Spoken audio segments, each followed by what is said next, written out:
Hello everyone, PCS GS academy में आपका स्वागत है। दोस्तों कि जैसा कि आप देख पा रहे हैं, उत्तर प्रदेश स्पेशल सीरीज़ के अंतर्गत आज हम क्लास नंबर 6 देख रहे हैं। ये हमारी छठी क्लास है इस सेशन की, ठीक है। इससे पहले हम ऑलरेडी 5 क्लासें इस सीरीज़ में कर चुके हैं। इस सीरीज़ में दोस्तों हम सबसे पहले यूपी का स्टैटिक पोर्शन देखते हैं, स्टैटिक जो जीके है उसको देखते हैं, और उसके बाद हम यूपी स्पेशल के करंट अफेयर को इसमें करंट अफेयर के जो प्रश्न हैं उनको हम देखते हैं, जिससे कि आपका कंप्लीट कवरेज यूपी के रिगार्डिंग हो सके। अगर दोस्तों ये जो क्लास है इनकी पीडीएफ आप हमारे टेलीग्राम चैनल पे को ज्वाइन करके उससे ले सकते हैं। वहाँ से आप वहाँ अपनी पीडीएफ को शेयर कर देते हैं। चैनल का जो लिंक है, टेलीग्राम चैनल का लिंक, वो आपको हमारे डिस्क्रिप्शन में मिल जाएगा, वहाँ से आप उसे ज्वाइन कर सकते हैं। तो आइए शुरू करते हैं दोस्तों। यूपी स्टैटिक पोर्शन में आज हम यूपी के नदी तंत्र की बात करने वाले हैं, river system of Uttar Pradesh. UP में कौन कौन सी जो महत्वपूर्ण नदियां हैं उनको हम देखेंगे, ठीक है। तो आइए शुरू करते हैं। सबसे पहले हम देख लेते हैं उत्तर प्रदेश में दोस्तों अगर हम बात करें तो लगभग यूपी को ना 8 नदी बेसिन में बांटा गया है, ठीक है। 8 नदी बेसिन है उत्तर प्रदेश के अंतर्गत। कौन कौन से नदी बेसिन है? नंबर 1 है आपका गंगा, फिर उसके बाद है यमुना नदी बेसिन, ठीक है। उसके बाद है आपका रामगंगा, गोमती, घाघरा, ठीक है, गंडक नदी, राप्ती रिवर सिस्टम, और फिर है आपका सोन नदी बेसिन। तो टोटल 8 नदी बेसिन है जिनमें यूपी को लगभग बांटा गया है, ठीक है। इसके अलावा अगर हम बात करें कि कुछ जो नदियां हैं उत्तर प्रदेश में वो हिमालयी नदियां हैं, मतलब वो हिमालय से आती हैं। कुछ जो रिवर हैं वो प्रायद्वीपीय पठार से उत्तर प्रदेश की तरफ आती हैं, और कुछ जो नदियाँ हैं वो मैदानी नदियां हैं, ठीक है। अगर हम फर्दर इनका डिवाइडेशन करें तो हम देखते हैं कि हिमालय पर्वत से जो नदियां आती हैं उत्तर प्रदेश में, उनमें कौन कौन सी नदी शामिल है? उनमें एक है गंगा, फिर है यमुना, फिर इसके बाद काली और शारदा। काली नदी को ही हम शारदा नदी के नाम से भी जानते हैं। फिर उसके बाद जाती है रामगंगा, घाघरा, गंडक और राप्ती। ये जो नदियां हैं दोस्तों ये ऊपर की तरफ से नीचे की ओर आती हैं, अर्थात हिमालय से उत्तर प्रदेश की तरफ आती हैं, ठीक है। कहीं ना कहीं नेपाल और जो तिब्बत का पठार है वहाँ से। अगर बात करें हम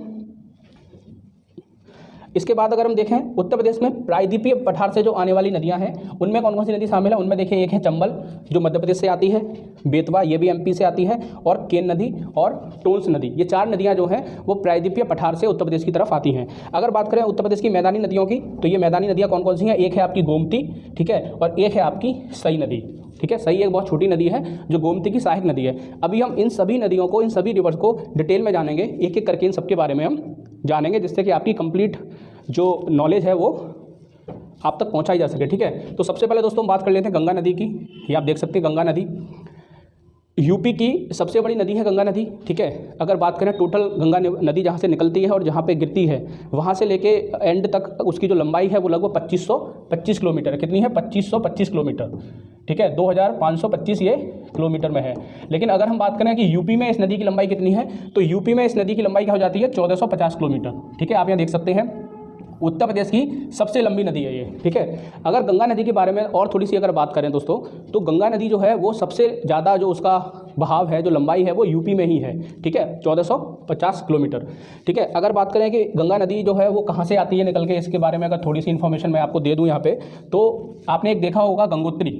ये जैसे सपोज कीजिए गंगोत्री ग्लेशियर है, ठीक है, और एक है यहाँ पे जोशीमठ में है ग्लेशियर, उससे आपकी निकलती है अलकनंदा, और गंगोत्री से निकलती है एक आपकी भागीरथी। ये जो नदी है वो है अलकनंदा, ठीक है, अलकनंदा, ठीक है, और ये जो नदी है वो है भागीरथी, ठीक है। इन दोनों नदियों का जहाँ संगम होता है उस जगह को हम देवप्रयाग के नाम से जानते हैं। आप सब लोग इसको जानते होंगे, देवप्रयाग वो जगह है। देवप्रयाग से, ठीक है, देवप्रयाग से जो नदी आगे की तरफ बढ़ती है वो एक सिंगल धारा होती है, एक धारा होती है, और वही धारा क्या कहलाती है? वो धारा क्या कहलाती है? गंगा नदी कहलाती है, ठीक है। इसके बाद ये हरिद्वार जाती है, हरिद्वार से ये नदी मैदानी भाग में प्रवेश करती है, और हरिद्वार के बाद, अभी हम मैप में भी इसको देख लेंगे, हरिद्वार के बाद ये नदी बिजनौर से उत्तर प्रदेश में प्रवेश करती है, ठीक है। तो यही हमारा अगला फैक्ट है, क्या है कि उत्तर प्रदेश में जब ये नदी प्रवेश करती है तो गंगा नदी का प्रवेश एवं निकास, तो प्रवेश कहाँ से होता है? बिजनौर जिले से, ठीक है। ये आपको याद रखना है, बहुत महत्वपूर्ण है। प्रवेश कहाँ से होता है गंगा नदी का? बिजनौर जिले से। और अगर हम बात करें, यहाँ पे आप देख सकते हैं कि गंगा नदी यूपी के सबसे अंतिम किस जिले में बहती है? तो वो बहती है बलिया में, मतलब बलिया से ये जो नदी है वो कहाँ पे चली जाती है? बिहार की तरफ चली जाती है, ठीक है। इसके अलावा हम देखें उत्तर प्रदेश में गंगा नदी बहती है कितने जिलों में? कितने जिलों से होकर बहती है? 27 जिलों से होकर। देखिए यूपी पीसीएस जो आयोग है ना, उत्तर प्रदेश लोक सेवा आयोग, वो क्वेश्चन के जो नेचर है ना उनको काफ़ी रैपिडली चेंज कर रहा है, ठीक है। जो लेवल है क्वेश्चंस का वो कई बार डिफरेंट तरीके से क्वेश्चन पूछे जाते हैं, तो इसलिए आपको ये भी पता होना चाहिए कि जो बड़ी बड़ी नदियाँ हैं वो स्टेट के कितने जिलों से होकर बहती हैं, ठीक है। तो ये 27 जिलों को कवर करती है, ये आपको पता होना चाहिए, फैक्ट। ठीक है, इसके बाद है गंगा में उत्तरी किनारे से मिलने वाली कौन कौन सी सहायक नदियां हैं जो ऊपर से मिलती हैं। ठीक है, गंगा नदी लगभग ऐसे बहती है, अभी हम मैप में देख लेंगे। ठीक है, तो यहाँ से जो नदियाँ मिलती हैं वो उत्तरी किनारा है, ये जो नदियाँ मिलती हैं ये दक्षिणी किनारा है। ठीक है, नीचे की तरफ से। तो उत्तरी किनारे से जो नदियाँ मिलती हैं उनमें सबसे पहली नदी कौन सी है? रामगंगा। अभी हम डिटेल में भी इस नदी के बारे में जानेंगे कि ये नदी कहाँ से निकलती है और कहाँ गंगा नदी में मिलती है। फिलहाल हम सिर्फ नदी के बारे में समझ लेते हैं। रामगंगा, गोमती, घाघरा, गंडक। ठीक है, इसके बाद है आपकी कोसी। ये मुख्य 5 नदियां हैं जो ऊपर की तरफ से उत्तरी किनारे से गंगा नदी में मिलती हैं। अगर बात करें दक्षिणी किनारे से कौन कौन सी नदियां मिलती हैं, सहायक नदियां गंगा की, वो है आपकी यमुना जो सबसे मेजर नदी है दक्षिणी किनारे से मिलने वाली, फिर उसके बाद टोंस और उसके बाद सोन नदी। ठीक है, अगर बात करें गंगा नदी के किनारे बसे नगर कौन कौन से हैं, तो आप देख सकते हैं कभी कभी प्रश्न ऐसा भी पूछ लिया जाता है। हालांकि ऐसे प्रश्न पूछे जाने की संभावना थोड़ी सी कम रहती है, लेकिन फिर भी ये प्रश्न आया है, काफ़ी बार पूछा गया है कि कौन कौन से जो शहर हैं, जिले हैं, वो नदियों के किनारे बसे हुए हैं। ठीक है, तो एक गढ़मुक्तेश्वर है, उसके बाद शोरो है, फरुखाबाद है, कन्नौज है, कानपुर है। ठीक है, प्रयागराज है, प्रयागराज में संगम भी होता है 2 नदियों का। ठीक है, इसके बाद मिर्ज़ापुर है और वाराणसी और गाजीपुर। तो इतने सारे जो जिले हैं वो गंगा नदी के किनारे बसे हुए हैं। ठीक है, अच्छा अगला देख लेते हैं। नेक्स्ट इज यमुना नदी के बारे में।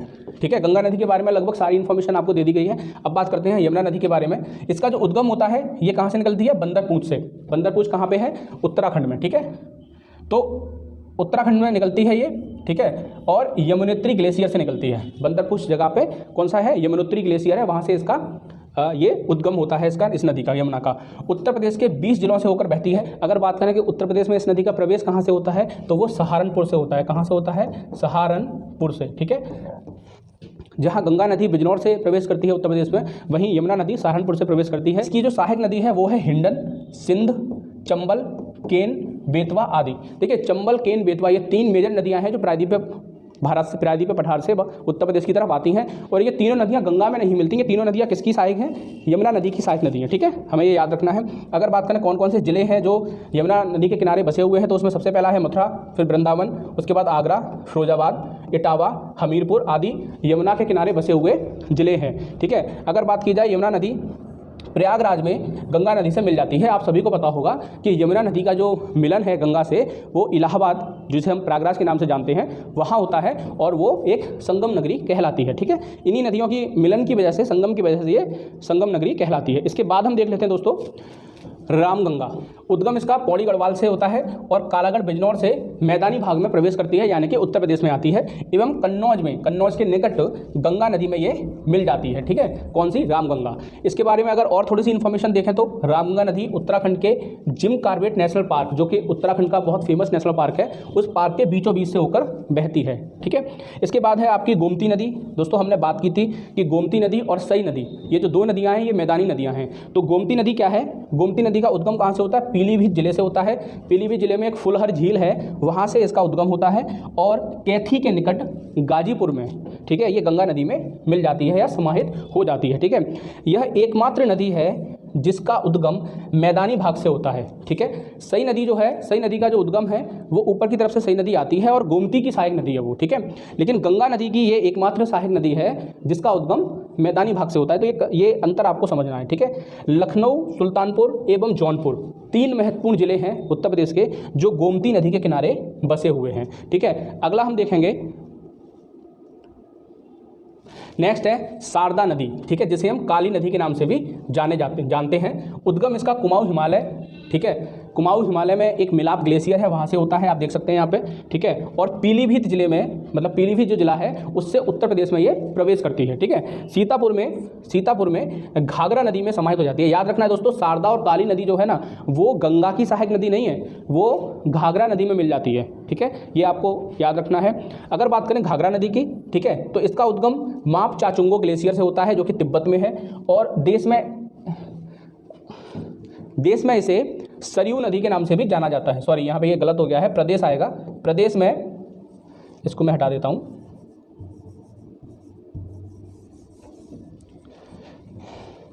ये यहाँ पे गलत हो गया है, यहाँ पे आएगा प्रदेश में इसे सरयू नदी के नाम से भी जाना जाता है, ठीक है, किसको, घाघरा नदी को। जब ये आगे बढ़ती है तो ये सरयू नदी के नाम से जानी जाती है। और इसी सरयू नदी के किनारे क्या है, अयोध्या बसा हुआ है। अयोध्या जो हमारा बहुत ही होली प्लेस है वो यहाँ पे बसा हुआ है। बिहार के छपरा में ये गंगा नदी में मिल जाती है। कहाँ, उत्तर प्रदेश में ये नहीं मिलती, बिहार के छपरा जिले में घाघरा नदी गंगा के में मिल जाती है, ठीक है। तो ऐसे भी आपको प्रश्न देखने को मिल सकता है कि कौन सी नदी कहाँ पे गंगा से मिलती है। इसके बाद है चंबल नदी। देखिए चंबल नदी का जो उद्गम होता है वो मध्य प्रदेश से होता है। जानापा पहाड़ी महू मध्य प्रदेश से ये निकलती है और आगरा जिले से उत्तर प्रदेश में प्रवेश करती है एवं इटावा में, इटावा के नज़दीक यमुना नदी में, किसमें, ये अंतर आपको याद रखना है कि ये गंगा नदी में नहीं मिलती। चंबल, मैंने बताया था, चंबल, बेतवा, केन, 3 नदियाँ हैं जो यमुना की सहायक नदी हैं, थोड़ी सी बड़ी नदी हैं फिर भी यमुना की सहायक नदी हैं। कहाँ पे, इटावा के में यमुना नदी में मिल जाती है। देखिए चंबल नदी अपनी अवनालिका अपर्दन आपने देखा होगा एवं बीहड़ों के लिए काफ़ी फेमस है। आपने देखा होगा चंबल नदी जहाँ जहाँ से निकलती है वहाँ पे चंबल के बीहड़ जिन्हें हम जो अवनालिका अपर्दन की वजह से बने हुए हैं वो मौजूद हैं और इसके लिए जानी जाती है, ठीक है। इसके बाद हम देख लेंगे इसकी जो सहायक नदियाँ हैं वो है काली, सिंध एवं पार्वती और बनास। 3 नदियाँ हैं, काली, सिंध, पार्वती एवं बनास, जो चंबल की सहायक नदी है। चंबल किसकी सहायक नदी है, यमुना की, और यमुना किसकी सहायक नदी है, गंगा की। तो ये आपको याद रखना है, ठीक है। इसके बाद है बेतवा, ठीक है, एक बहुत महत्वपूर्ण नदी है।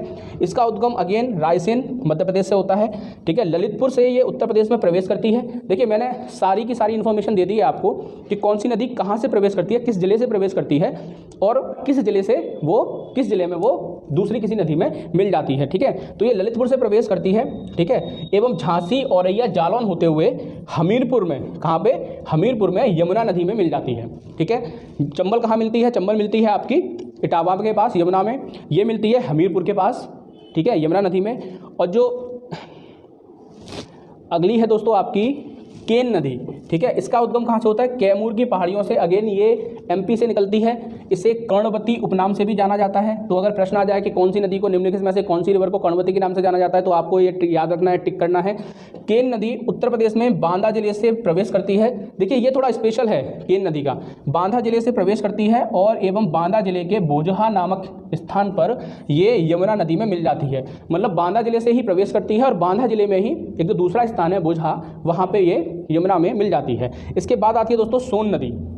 सोन नदी है, सोन नदी का उद्गम अमरकंटक की पहाड़ियों से होता है, ठीक है। आपको पता होगा कि अमरकंटक की पहाड़ियों से एक और नदी निकलती है जिसका नाम है नर्मदा, जो पीछे की तरफ जाती है, पश्चिम की तरफ जाती है। उत्तर की तरफ ये आती है सोन नदी, यह उत्तर की तरफ से बहती है, उत्तर प्रदेश के मिर्ज़ापुर एवं सोनभद्र जिलों में प्रवाहित होती हुई बिहार चली जाती है एवं पटना में गंगा नदी में मिल जाती है। तो हमें ये भी याद रखना है कि जो सोन नदी है वो सीधे गंगा की सहायक नदी है, बट याद रखना है कि वो गंगा में उत्तर प्रदेश में नहीं मिलती, कहाँ पे मिलती है, पटना में, ठीक है। रिहंद जो है, ठीक है, वो इसकी एक सहायक नदी है। इसके बाद अगला है दोस्तों नेक्स्ट इज, अब हम बात कर लेते हैं कुछ अन्य महत्वपूर्ण नदियों की, ठीक है। कुछ और महत्वपूर्ण नदियां हैं उनको देख लेते हैं, ठीक है। जैसे कि सबसे पहले आता है आपकी राप्ती नदी, ठीक है। अब ये राप्ती नदी का उद्गम कहाँ से होता है, नेपाल से होता है। घाघरा नदी में देवरिया में मिलती है, याद रखना है कहाँ पे मिलती है, घाघरा नदी में मिलती है ये राप्ती नदी, लेकिन कहाँ पे, देवरिया में, ठीक है। और इसके किनारे जो सबसे महत्वपूर्ण जो बात है वो है इसके किनारे बसा हुआ जिला, इसके किनारे गोरखपुर बसा हुआ है। और दोस्तों ये प्रश्न यूपीपीसीएस द्वारा कम से कम अब तक 5 से 10 बार पूछा जा चुका होगा कि गोरखपुर किस नदी के किनारे बसा हुआ है अपने विभिन्न एग्जाम में। मैं ये नहीं कह रहा हूँ कि अकेले यूपीपीसीएस में ये पूछा गया है, आरओ, यारो, लोअर पीसीएस, इन सभी एग्जाम में ये प्रश्न बार बार पूछा जाता है। इसके बाद है टोंस नदी, ठीक है। इसका उद्गम कैमूर की पहाड़ी से होता है, मध्य प्रदेश से। प्रयागराज में आप देख सकते हैं यहाँ पे, कहाँ पे, प्रयागराज में सिरसा नामक स्थान पर गंगा नदी में मिल जाती है, ठीक है। तो टोंस किसकी सहायक नदी है, गंगा की। इसके बाद एक छोटी सी नदी हिंडन, ये शिवालिक श्रेणी से निकलती है और यमुना की ये सहायक नदी है। और यमुना में कहाँ पे मिलती है, नोएडा में, ग्रेटर नोएडा में ये मिलती है। इसके बाद अगली नदी है कर्मनाशा एवं मगई। देखिए लास्ट ईयर के यूपीपीसीएस के एग्जाम में मगई नदी के बारे में पूछा था और प्रश्न क्या था कि बताइए निम्नलिखित में से कौन सी नदी गंगा की सहायक नदी है। तो आपको याद रखना है, एक कर्मनाशा, एक मगई, दोनों गंगा की सहायक नदियां हैं। मैंने लगभग यूपी की हर उस महत्वपूर्ण नदी को कवर किया है जिस पे प्रश्न या तो बन चुका है या बनने की संभावना है, ठीक है। इसके बाद है आपकी लास्ट नदी है, ये है आपकी सई नदी। ये भिजवान झील हरदोई से निकलती है, कहाँ से, हरदोई से निकलती है एवं जौनपुर में गोमती नदी में मिल जाती है। तो ये भी मैदान से निकलती है और गोमती नदी भी मैदान से निकलती है, मैंने स्टार्टिंग में ही बताया था। लेकिन अंतर इतना है, कि सही नदी जो है वो गोमती की सहायक है और गोमती गंगा की सहायक है। तो गंगा की सहायक एकमात्र नदी गोमती है जो मैदानी भाग से निकलती है। ये अंतर आप समझ पा रहे हैं, ठीक है। तो दोस्तों इसी के साथ हमारा जो रिवर वाला पोर्शन है वो कंप्लीट हो जाता है। इस वीडियो में हमने सारी नदियों को कवर किया है, ठीक है। इसके बाद हम अब देखेंगे अपने करंट अफेयर के कुछ प्रश्न जो यूपी स्पेशल करंट अफेयर के हैं, ठीक है। तो आइए शुरू करते हैं।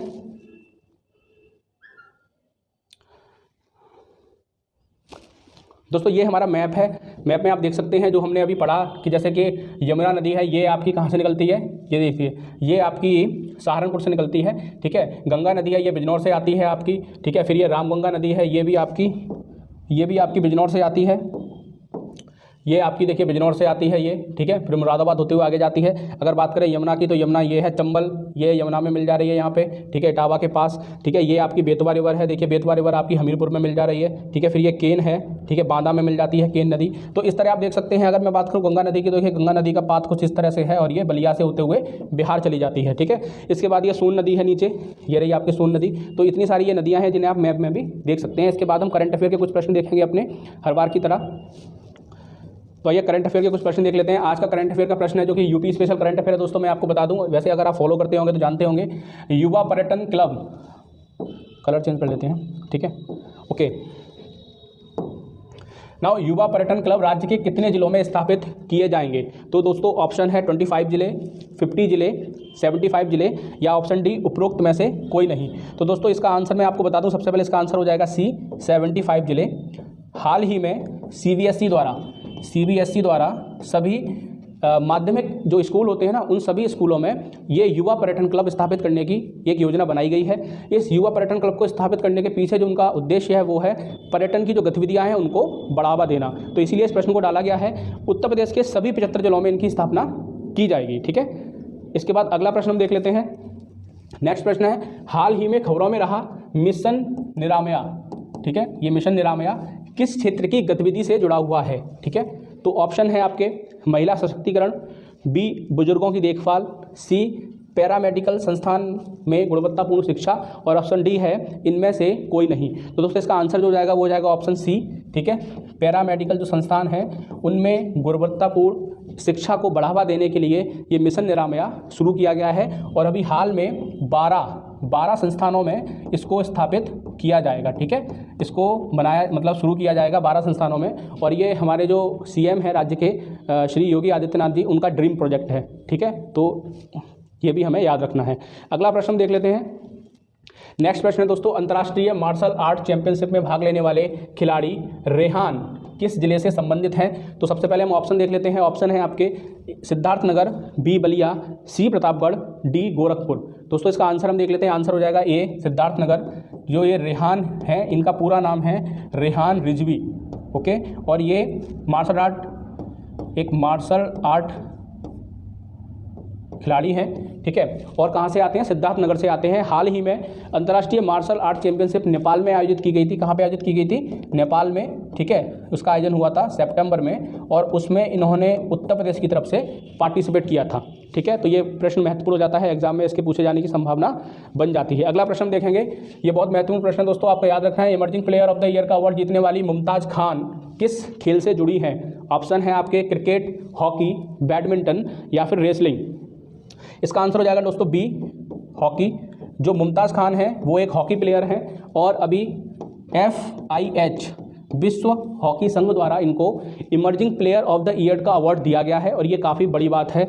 एक तो ये यूपी से हैं, यूपी के किस ज़िले से आती हैं? ये लखनऊ से आती हैं। और इनकी उपलब्धि क्या है? हाल ही में अंडर 90 जो वर्ल्ड कप हुआ था हॉकी का, उसमें इन्होंने हैट्रिक सहित कितने गोल किए थे भारत की तरफ से? 8 गोल, जिसमें एक हैट्रिक भी है। तो ये काफ़ी महत्वपूर्ण है। ये प्रश्न के आने की संभावना बहुत ज़्यादा है इस साल के किसी न किसी यूपी के एग्जाम में, तो आपको ये याद रखना चाहिए। नाम है मुमताज़ खान, हॉकी प्लेयर है, ओके। नेक्स्ट प्रश्न हम देख लेंगे।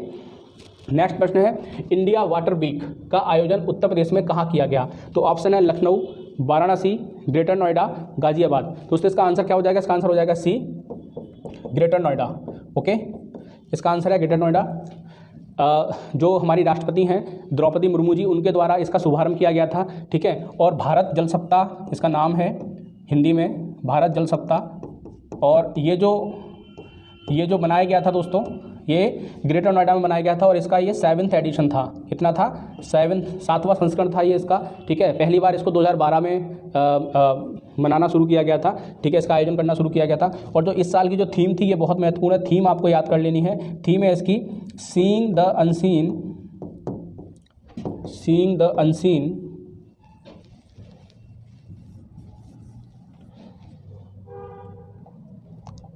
दोस्तों इस साल की जो इनकी थीम है वो बहुत महत्वपूर्ण है, आपको याद कर लेनी है। इसकी थीम क्या है? Seeing the unseen,